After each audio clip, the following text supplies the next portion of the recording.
तो बेटा हम लोग बात कर रहे थे आयनिक इक्विलिब्रियम की, और आयनिक इक्विलिब्रियम में आज हम लोग बात करने वाले हैं ओस्टवाल्ड डाइल्यूशन लॉ। बेटा Ostwald dilution law Arrhenius theory of electrolytic dissociation पर ही बेस्ड है। Arrhenius theory of electrolytic dissociation मैंने आपको आयनिक इक्विलिब्रियम के पहले लेक्चर पार्ट 1 में पढ़ाया था। आज हम लोगों का ये पार्ट 2 है और आज हम लोग ओस्टवाल्ड डाइल्यूशन लॉ की बात करने वाले हैं। Ostwald dilution law Arrhenius theory of electrolytic dissociation के दौरान आपने एक बात पढ़ी थी कि जब कोई इलेक्ट्रोलाइट किसी सॉल्वेंट में डिसॉल्व किया जाता है तो वो इलेक्ट्रोलाइट अपने आयंस में टूट जाता है। वो आयन फिर से रिकंबाइन करते हैं और रिकंबाइन करके अनडिसोसिएटेड इलेक्ट्रोलाइट बनाने लगते हैं, जिस वजह से उस इलेक्ट्रोलिटिक सॉल्यूशन में एक इक्विलिब्रियम एग्जिस्ट करने लगती है डिसोसिएटेड पार्टिकल्स और अनडिसोसिएटेड इलेक्ट्रोलाइट के बीच में। ओस्टवाल्ड ने क्या देखा कि उस आयनिक इक्विलिब्रियम पर law of chemical application, law of chemical equilibrium applicable है, और जब ओस्टवाल्ड ने उस आयनिक इक्विलिब्रियम पर law of chemical equilibrium apply किया तो उनको कुछ इंपॉर्टेंट रिलेशनशिप मिले। उन इंपॉर्टेंट रिलेशनशिप्स को हम कहते हैं ओस्टवाल्ड डाइल्यूशन लॉ। तो ये एक बहुत इंपॉर्टेंट डेरिवेशन होने वाला है ओस्टवाल्ड डाइल्यूशन लॉ। तो हम लोग स्टार्ट करते हैं। मान लेते हैं मेरे पास कोई एक बाइनरी इलेक्ट्रोलाइट है। अच्छा, इससे पहले मैं आपको बता दूं कि ओस्टवाल्ड डाइल्यूशन लॉ 1888 में ओस्टवाल्ड के द्वारा दिया गया था। तो मैं यहां लिख देता हूं कि यह दिया गया था 1888 में। किसके द्वारा? ओस्टवाल्ड के द्वारा। तो 1888 में ओस्टवाल्ड के द्वारा यह दिया गया था। चलिए मान लेते हैं हम कोई मेरे पास एक बाइनरी इलेक्ट्रोलाइट है। बाइनरी इलेक्ट्रोलाइट मतलब ऐसा इलेक्ट्रोलाइट जिसके टूटने पर दो आयन बनेंगे। तो मान लेता हूं let us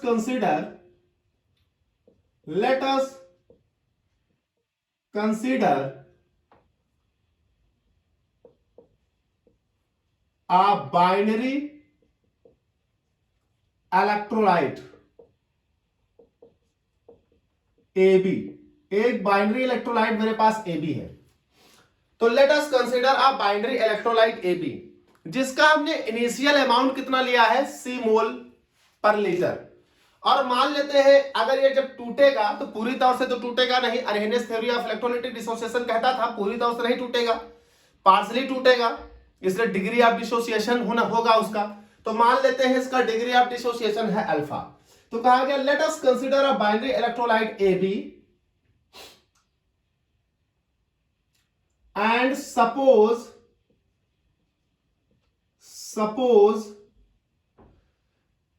its initial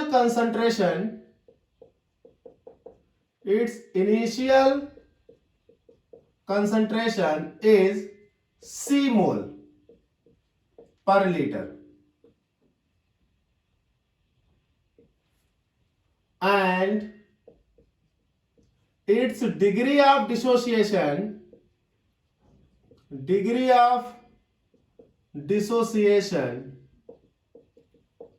is alpha. इसका डिग्री ऑफ डिसोसिएशन कितना मान लिया? अल्फा। तो देख लीजिए भाई, ये मेरे पास एक इलेक्ट्रोलाइट है AB। जब आप इसे डिसॉल्व करोगे तो ये अपने आयनों में टूट जाएगा। तो ये हो गया इसके आयन, मान लीजिए A प्लस B माइनस। इसका इनिशियल कंसंट्रेशन आप कितना लिए हैं? एट इनिशियली आपने लिया है C मोल पर लीटर। तो आयंस कितने होंगे? 0। आफ्टर सम टाइम जब आपने उसको डिसॉल्व कर दिया वो अपने आयनों में टूट गया, इक्विलिब्रियम बन गया। तो इक्विलिब्रियम बनने पर तो कहा गया एट इक्विलिब्रियम। अब इक्विलिब्रियम में ये कितना बना होगा, अगर हम ये पता कर लें तो हम जान जाएंगे यहां से कितना टूटा है। तो देखिए सीधा सा फंडा है। आप एक बात समझिएगा डिग्री ऑफ डिसोसिएशन हमें बताता था कितने पार्टिकल टूट गए हैं, तो अल्फा इक्वल टू होता था number of dissociated particles upon total taken. आपने कुल कितना इलेक्ट्रोलाइट लिया था, तो आपने कुल कितना लिया है C, तो बेटा यह हो जाएगा alpha equal to number of dissociated particles upon total taken C, तो अल्फा C इक्वल टू हो जाएगा नंबर ऑफ डिसोसिएटेड पार्टिकल्स। मतलब कितना टूट गया है, कितना टूट गया है, तो अल्फा C अमाउंट टूट गया है। तो भाई कितना लिया था, हमने C लिया था, कितना टूट गया, अल्फा C टूट गया, तो अल्फा C यहां से घटा दो, तो इतना अब इक्विलिब्रियम पर बचा हुआ है। ध्यान से देखिएगा, इतना आपने शुरुआत में लिया था, इतना हिस्सा टूट चुका है, नंबर ऑफ डिसोसिएटेड, इतना हिस्सा टूट चुका है, तो शुरुआत में लिया गया था उससे टूटा वाला घटा दो, तो आपको इक्विलिब्रियम पर AB का बचा हुआ अमाउंट प्राप्त हो जाएगा। तो इतना टूट गया, अब ये बनेगा कितना, जरा इसको समझिएगा, बड़ा सीधा फंडा है। अगर एक NaCl लो तो जब टूटता है तो एक Na+ बनता है और एक Cl- बनता है। वैसे ही अगर 10 मॉलिक्यूल NaCl के ले लो तो टूटेगा तो 10 Na+ बनेंगे बेटा और 10 Cl- बनेंगे। वैसे ही अगर alpha C times of NaCl ले लो तो ये टूटेगा तो alpha C times of Na+ बनेगा और alpha C times of Cl-। That means अगर यहां से अल्फा C ऑफ AB टूट गया है तो अल्फा C ऑफ AB टूट गया है तो alpha C times of AB+ बनेगा और alpha C times of B- बनेगा। बहुत सारे लोग कंफ्यूज रहते हैं कि सर यहां अल्फा C आपने घटाया, यहां 2 बार लिख दिया। लिखेंगे ऐसे समझिए, एक AB टूटेगा तो एक A+ बनेगा, एक B- बनेगा, तो यहां C-1 कर देते। अगर 10 AB टूटते तो 10 A+ बनते, 10 B- बनते, तो यहां C-10 कर देते क्योंकि 10 टूट गए, तो C-10 और यहां 10 A+ बनते, 10 B- बनते, क्योंकि एक AB टूट रहा है ना, टूटने से 2 फ्रेगमेंट बन रहे हैं। तो वैसे ही अगर 100 AB मॉलिक्यूल टूट गए होते तो C में से 100 घटा देते और 100 टूट गए तो यहां 100 A+ बनते, 100 B- बनते। वैसे ही अल्फा C टाइम्स टूट गया तो C- अल्फा C टाइम्स कर दिया and alpha C of A+ बनेगा, अल्फा C ऑफ B- बनेगा। तो ये हमारे पास बनेगा। चलिए ये हमारे पास हो गया। ओस्टवाल्ड कहते थे कि इस आयनिक इक्विलिब्रिया पर law of chemical equilibrium apply होगा। तो अगर इस आयनिक इक्विलिब्रिया पर law of chemical equilibrium apply होगा तो हम law of chemical equilibrium apply करते हैं। तो applying law of chemical equilibrium, तो ये होता था law of chemical equilibrium dissociation constant के कंसंट्रेशन ऑफ प्रोडक्ट, तो concentration of A+ B- upon reactant AB। अच्छा इनकी कंसंट्रेशन आपको पता है तो रख दीजिए। तो now K equals to alpha C into alpha C upon this C minus alpha C। अच्छा C माइनस अल्फा C से C कॉमन निकाल लो, तो ये alpha C into alpha C upon यहां से C कॉमन लिया, अंदर बचा 1 माइनस अल्फा। अच्छा C से बेटा एक C कट जाएगा तो K इक्वल्स टू क्या बचा, K इक्वल्स टू बचा alpha square C upon 1 minus alpha. तो C इक्वल्स टू बचा बेटा alpha square C upon 1 minus alpha. This is the Ostwald dilution law, this is the exact formula. इसे मैं question 1 बना रहा हूं और ये एग्जैक्ट फॉर्मूला है, एग्जैक्ट फॉर्मूला है। This is the actual Ostwald dilution law. लेकिन आप कहोगे सर हमने तो कुछ और ही पढ़ा था, तो K equals to alpha square C upon 1 minus alpha, this is equation 1 and this is the exact formula of the Ostwald dilution law. अब आप इसे किसी भी इलेक्ट्रोलाइट पर अप्लाई कर सकते हो, लेकिन आपको मालूम है कि Arrhenius theory of electrolytic dissociation is basically applicable on the weak electrolyte. तो अगर वीक इलेक्ट्रोलाइट पर एप्लीकेबल है तो जरा हम इसे वीक इलेक्ट्रोलाइट के लिए डिराइव करते हैं। क्या करेंगे, तो कहा गया कि फॉर अ डाइल्यूट सॉल्यूशन, अगर सॉल्यूशन बहुत ज्यादा डाइल्यूट है, इन द सेंस कि इलेक्ट्रोलाइट बहुत ज्यादा वीक है। भाई इलेक्ट्रोलाइट बहुत ज्यादा वीक होगा तभी इलेक्ट्रोलाइट अपने आयनों में टूटा नहीं होगा, आयन में टूटा नहीं होगा, इसका मतलब इलेक्ट्रोलाइट डिसॉल्व नहीं हुआ होगा, इसका मतलब सॉल्यूशन बहुत डाइल्यूट है। For a dilute solution, that is for a weak electrolyte, तो weak electrolyte having very small degree of dissociation, ऐसा इलेक्ट्रोलाइट जिसका डिग्री ऑफ डिसोसिएशन बहुत कम है, that is alpha is very very less as compare to 1। देखिए ये 1 minus alpha है, 1 से घटाएंगे अल्फा, अल्फा का मान बहुत कम है क्योंकि सॉल्यूशन बहुत डाइल्यूट है, मतलब इलेक्ट्रोलाइट बहुत ही ना के बराबर टूटा है। तो जो कंपैरेटिव अल्फा है 1 minus alpha, then alpha can be negligible, लेकिन कंपैरेटिव 1 माइनस अल्फा वाला alpha can be neglected. So alpha can be negligible as compared to 1. Now equation 1 becomes, equation 1 क्या बनेगी, 1 minus alpha, alpha can B neglect, तो alpha neglect कर दोगे तो 1 minus alpha, तो alpha neglect बचेगा 1, और अल्फा स्क्वायर सी अपॉन 1 तो अल्फा स्क्वायर सी बचेगा। तो नाउ के इक्वल टू बचेगा अल्फा स्क्वायर सी। अच्छा अल्फा स्क्वायर इक्वल टू क्या होगा, तो अल्फा स्क्वायर इक्वल टू हो जाएगा K upon C. Now alpha equal to क्या होगा, तो अल्फा इक्वल टू होगा के अपॉन सी का root. This is the another form of the Ostwald dilution law, इसको बोलते हैं second form of Ostwald dilution law, और it is applicable on the dilute solution. ये अप्रॉक्स फॉर्मूला है, ये एग्जैक्ट फॉर्मूला है, तो ये अप्रॉक्स फॉर्मूला है बेटा, अप्रॉक्स फॉर्मूला जो है ये डाइल्यूट सॉल्यूशन पर एप्लीकेबल है, यानी वीक इलेक्ट्रोलाइट पर एप्लीकेबल है, और ये कहीं पर भी आप अप्लाई कर सकते हैं। तो this is alpha equals to root of K upon C. तो this is the approx formula of the Ostwald dilution law, that means it is only applicable on the dilute solution, मतलब for weak electrolyte। अच्छा इसका एक रूप और भी है, तो जरा उसे समझ लें। C क्या है, C कंसंट्रेशन है।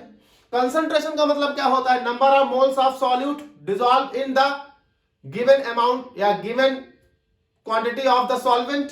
तो हम मान लेते हैं इसकी कंसंट्रेशन कोई भी, तो कहा गया now suppose 1 mole of electrolyte present in V liter, that is concentration C equal to क्या हो जाएगा, C इक्वल टू हो जाएगा 1 upon V, number of moles of solute present in the V liter of the solution, तो concentration 1 upon V। Now putting the value of C in the equation 2. Now putting the value of C in equation 1, we get क्या मिलेगा, यहां लिख दे रहा हूं बेटा, तो क्या मिलेगा रख दो, तो ये हो जाएगा अल्फा इक्वल टू C की जगह 1 अपॉन V रखोगे तो 1 अपॉन V पलट जाएगा, तो अल्फा इक्वल टू रूट के V। This is the third form of the Ostwald dilution law. This is also applicable on dilute solution, क्योंकि आपने डाइल्यूट से वाले से ही निकाला है, तो ये आपके पास इक्वेशन 3 है, ये भी आपका अप्रॉक्स फॉर्मूला ही है। तो ये आपके पास हो गया alpha equal to root of K V. अच्छा के है डिसोसिएशन कांस्टेंट, तो अगर हम कांस्टेंट को रिमूव करें तो हम क्या लिखेंगे, alpha equals to root of V. This is represents that, एक मिनट, alpha directly proportional to root V, क्योंकि आपने प्रोपोर्शनलिटी कांस्टेंट के क्या कर दिया है, रिमूव कर दिया है. प्रोपोर्शनलिटी कांस्टेंट हटाओगे तो प्रोपोर्शनलिटी का साइन लोगे, प्रोपोर्शनलिटी का साइन हटाओगे तो कांस्टेंट लोगे. तो ये हमारे पास कहला रहा है alpha directly proportional to square root of volume. तो अगर यहां से आप डिफाइन करना चाहें तो आप क्या बोलोगे, for a weak electrolyte, weak electrolyte, electrolyte, for a weak electrolytes having 1 mole of electrolyte in V liter, the degree of dissociation is directly proportional to the square root of its volume. The degree of dissociation is proportional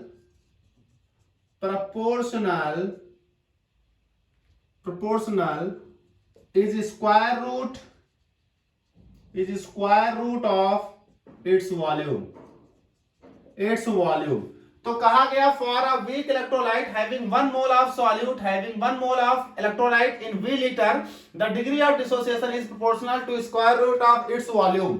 तो ये मेरे पास कहला रहा है Ostwald dilution law. ये मेरे पास equation 1 exact formula, ये मेरे पास equation 2 approx formula applicable on the dilute solution, ये मेरे पास equation 3 approx formula applicable on the dilute solution. Let us, हम बात करते हैं क्या, हम बात करते हैं ओस्टवाल्ड डाइल्यूशन लॉ की वैलिडिटी क्या है और इसका इंपॉर्टेंस क्या है. बहुत इंपॉर्टेंट चीज है. ओस्टवाल्ड डाइल्यूशन लॉ की वैलिडिटी क्या है और इसका इंपॉर्टेंस क्या है. तो रफ करते हैं, बात करते हैं ओस्टवाल्ड डाइल्यूशन लॉ की वैलिडिटी.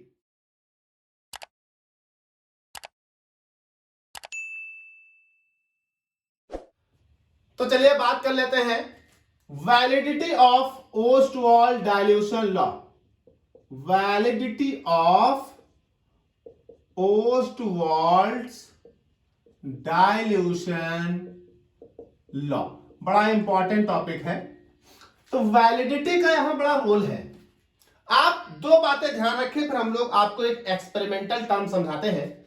आपने अभी डिराइव किया है k equals to alpha square c upon 1 minus alpha, और आपको एक फॉर्मूला हमने पढ़ाया था इलेक्ट्रोकेमिस्ट्री में, alpha equals to lambda c upon lambda infinite. ये होता था हमारे पास molar conductance at concentration C, molar conductance at infinite dilution. अब समझिए, हमने कई सारे इलेक्ट्रोलाइट लिए.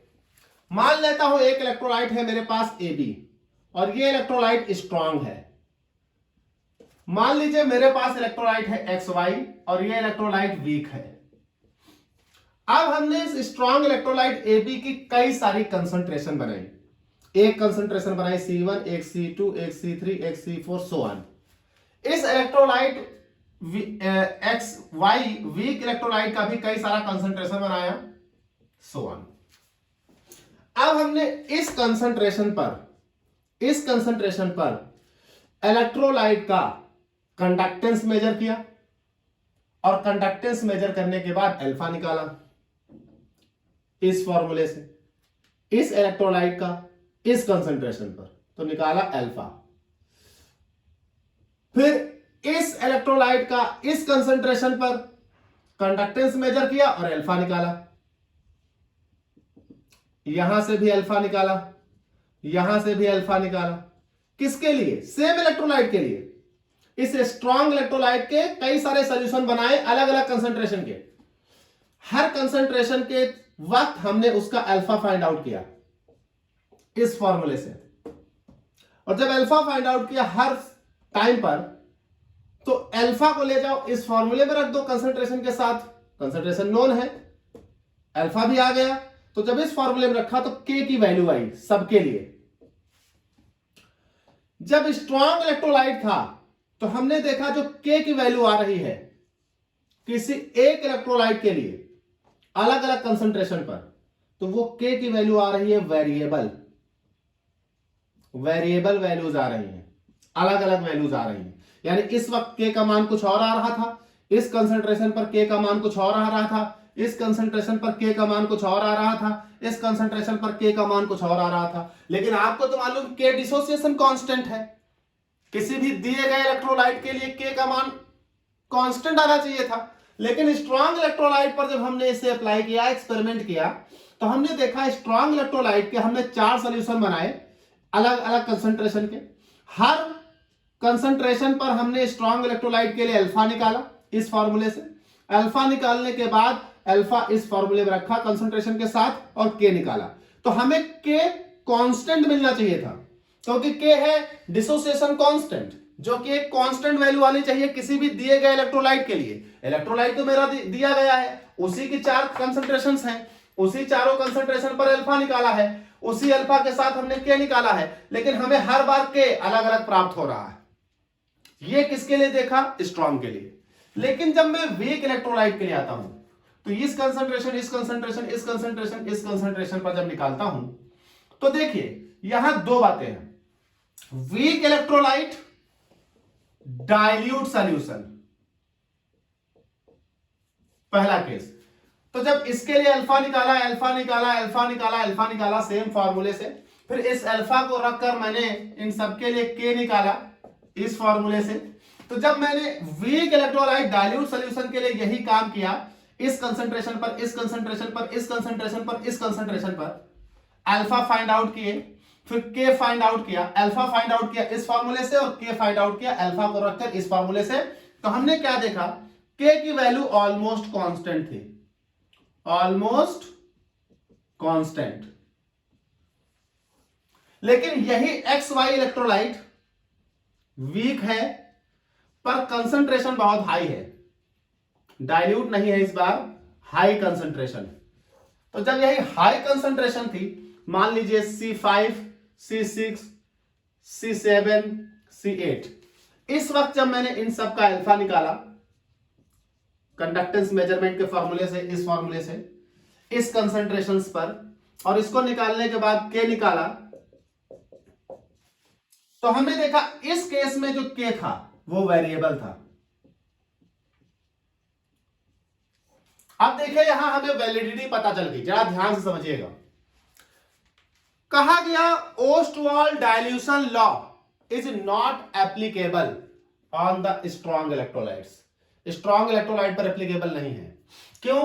क्योंकि स्ट्रॉन्ग इलेक्ट्रोलाइट पर जब हम अल्फा मेजर करते हैं अलग अलग कंसंट्रेशंस पर, और अल्फा को मेजर करने के बाद जब के मेजर करते हैं तो के का वेरिएबल वैल्यू आती है, जबकि ओस्टवाल्ड डाइल्यूशन लॉ के अनुसार के एक कांस्टेंट टर्म है, तो के का कांस्टेंट वैल्यू आनी चाहिए थी अलग अलग कंसंट्रेशन पर फॉर अ गिवन इलेक्ट्रोलाइट। लेकिन यहां ऐसा नहीं हो रहा। इसका मतलब ओस्टवाल्ड डाइल्यूशन लॉ की वैलिडिटी क्या है? वैलिडिटी मतलब जहां तक वो वैलिड है, तो वैलिडिटी की है कि Ostwald dilution law is not applicable for the strong electrolytes. Ostwald dilution law is applicable on the weak electrolyte, पर सिर्फ और सिर्फ डाइल्यूट सॉल्यूशन में। वीक इलेक्ट्रोलाइट डाइल्यूट सॉल्यूशन पर ओस्टवाल्ड डाइल्यूशन लॉ एप्लीकेबल है, पर वीक इलेक्ट्रोलाइट कंसंट्रेटेड सॉल्यूशन पर Ostwald dilution law applicable नहीं है। तो validity of Ostwald dilution law में आप क्या लिखोगे? आप लिखोगे कि validity of Ostwald dilution law heading डालेंगे और आप लिखेंगे कि Ostwald dilution law is valid if they satisfied the following condition. कौन सी condition? This, weak electrolyte dilute solution. तो Ostwald dilution law is only applicable for the weak electrolyte and dilute solution. It is not applicable on the weak electrolyte concentrated solution and it also not applicable on the strong electrolyte. तो Ostwald dilution law strong electrolyte पर applicable नहीं है, weak electrolyte पर applicable है, लेकिन बशर्ते वो week electrolyte dilute solution होना चाहिए। अगर वो वीक इलेक्ट्रोलाइट स्ट्रॉन्ग सॉल्यूशन है तो ओस्टवाल्ड डाइल्यूशन लॉ उस पर एप्लीकेबल नहीं होगा। तो वैलिडिटी का सिर्फ एक ही पॉइंट यहां पर इंपॉर्टेंट है कि Ostwald dilution law is only valid for the weak electrolyte dilute solution. It is not valid weak electrolyte strong electrolyte या weak electrolyte concentrated solution and strong electrolyte. तो ये आपके पास हो जाता है validity of Ostwald dilution law. Next हम लोग बात करेंगे पार्ट 3 में।